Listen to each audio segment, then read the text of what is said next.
Wall, because you have the river there, you need, We did not think that a chicane would be a solution, as it is today or as they did it after. We just thought, how can we remove this wall? But it was not possible because the river was behind. So we looked to each other, we looked and said, well, it's impossible to do something there. So we accepted it. And where we stand, that was exactly the point where Ayrton died. And that's the sad story on it.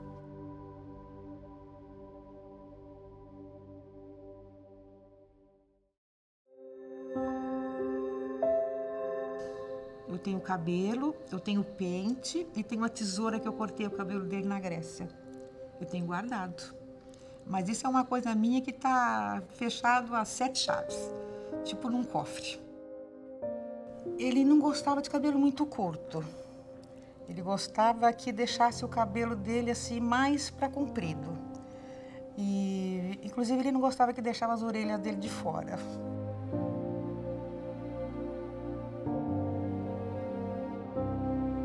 E uma coisa que ele não gostava, que as pessoas pensavam que ele tingia o cabelo.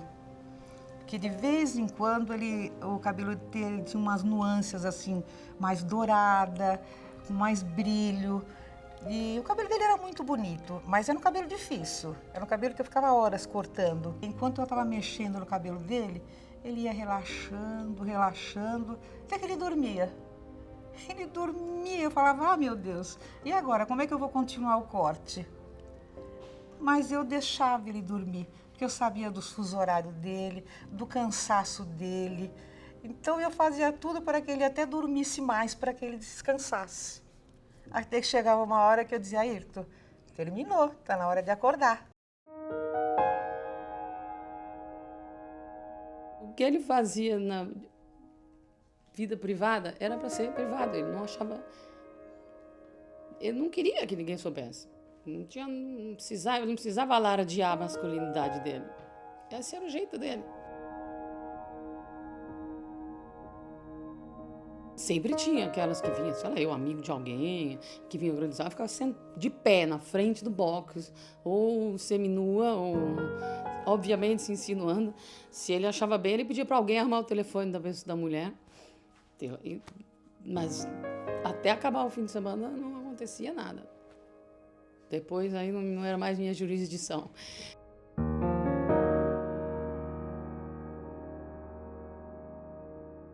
If I had not watched the Grand Prix, when Ayrton arrived at the aircraft, I could not tell from his manner whether he had won or lost. He was so even the whole time, totally even. Wonderful guy.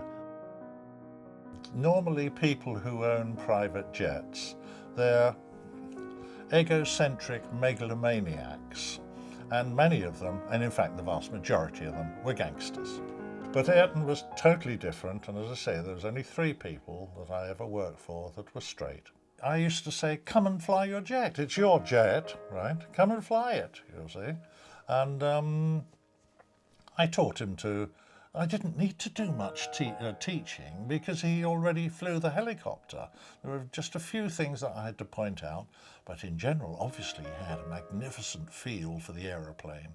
He could land that aeroplane very well indeed.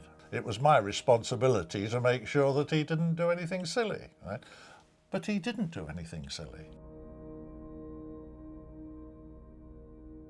シューシャが来てる時のアイルトンは、just like a high school boy.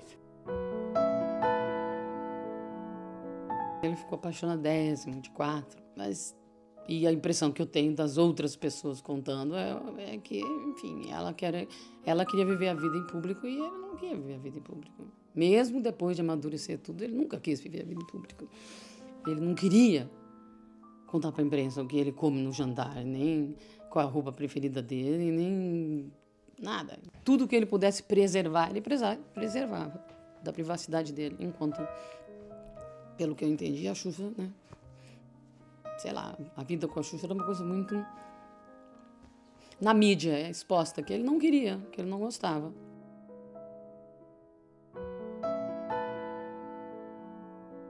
Volta e meia eu falava dele, falava, ai, como ele é bonitinho, ai, como ele é bonitinho, isso, aquilo, outro. Nessa primeira vez eu não tive muito o que esconder, porque o Ayrton não era ainda assim, o Ayrton Senna, né? Ele era uma pessoa mais tranquila, não era tão famoso, tão conhecido. Então, eu nunca, enfim, viajei com ele, nunca nada. Foi um namoro assim no Rio de Janeiro. Até que nós terminamos, porque eu achava aquela coisa muito chata. Na época tinha muito teste de pneu aqui. E então ele vinha para o Rio, lá ia ele para o autódromo. Eu falava, ai gente, ele ficou o dia inteiro, é teste de pneu, é carro, é isso, aquilo. Eu não tinha muita paciência com aquilo. E aí acabamos terminando e tal. Mas a gente terminava e voltava, terminava e voltava. Foi um pouquinho antes do Grande Prêmio que ele ganhou em São Paulo. E acabamos voltando. E ali sim, eu acho que foi uma coisa mais madura, mais séria. O drama, na verdade, é que ele era um homem super obstinado pelo trabalho dele, focado no trabalho dele, o que é uma grande qualidade. E eu acho que um pouco isso, quer dizer, essa distância. Eu sempre relutei muito com essa coisa dele morar fora, a coisa da fama que se tornou enorme depois, né? Ele se tornou o querido do Brasil. E tinha um lado engraçado, as meninas do motorhome da McLaren me chamavam de Cinderela. Então, quando eu chegava, começava a gritar, Cinderela, Cinderela, você chegou. Então, tinha aquele lado divertido. Eu sempre tentando fugir daquele monte de jornalista, né? Ficava trancadinha no motorhome ali, quietinha. Como sempre, tentando o máximo possível não me expor. Então, eu tinha um pouco de digamos assim, não medo, mas, assim, eu acho que eu sempre procurei não expor a minha vida, o máximo que eu pudesse não expor. E ele também era muito querido com relação a isso, porque ele não expunha nenhuma das relações importantes da vida dele, nunca expôs. Ele ficava muito, muito focado, assim, né? E aí, quando acendia a primeira luz, o primeiro sinal, ele já fazia assim com a mãozinha para eu sair dali e ir embora.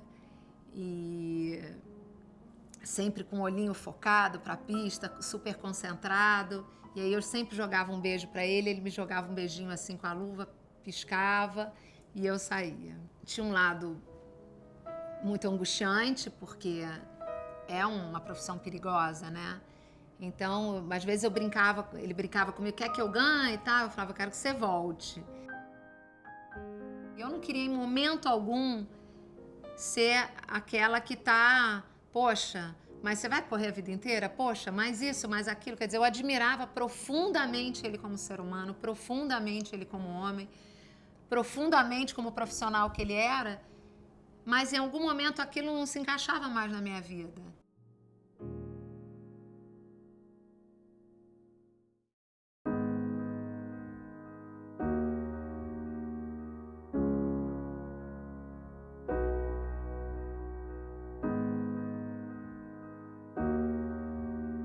We all remember Donington when he made the whole field look completely stupid in the first sector and the whole first lap, passing the Williams guys. We get a lot of people, not just English people, a lot of foreign people that come over.